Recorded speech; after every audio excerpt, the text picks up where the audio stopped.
ကြိုက်ရှိုးဖျားလေးတော့ပြပါဆိုတော့တိုင်းနေလိုက်တယ်လည်းအဲ့လိုလိုက်ကြည့်ပါဘာလို့လဲ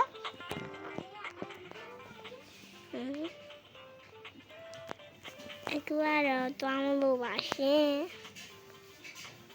ရှောင်းတယ်ပေါ့နော်။နဲ့ဒီအောင်လေးနည်းနည်းဝေးရနည်းနည်းကြာမဟုတ်လို့ဒီအခင်းကိုရရတော့လှပါရေပေါ့။အပေါ်ရဲ့ဖျားတော့ဘယ်လိုလဲမသိဘူး။ if ကူမဆိုင်ရတာမဟုတ်လို့ပါ။ if ဘောနော်။ဝီဒါစတွေ့ခိုင်တယ်မှာဒါလေးလှပါပါလားလို့အချိလိုက်ရှင်မှာဒီမို့အင်္ဂလိပ်တွေကတွေးလိုက်တယ်ပေါ့နော်။ if မြင်တာပြေတော့မယ်။ရောက်ပြီပေါ့နော်ဖျားလေးပေါ့ရှစ်ကိုရဲ့တိုင်ဟုတ်မှာအိုးကြောက်စီနေအောင်တော့ပြပေါ့နော်တောင်းမဲ့ဟိုနေကဘလို့တော့လည်းမသိ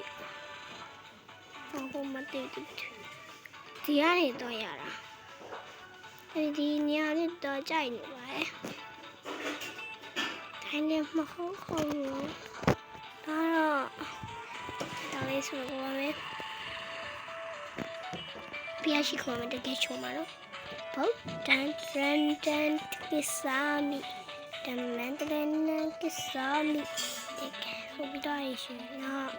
အင်ဖီအကကူအင်ဖီပြရတဲ့ရှိခိုးပါဟိုနေရာလေးမှာရှိခိုးမယ်ပေါ့နော်နေရာလေးဘုတ်တန်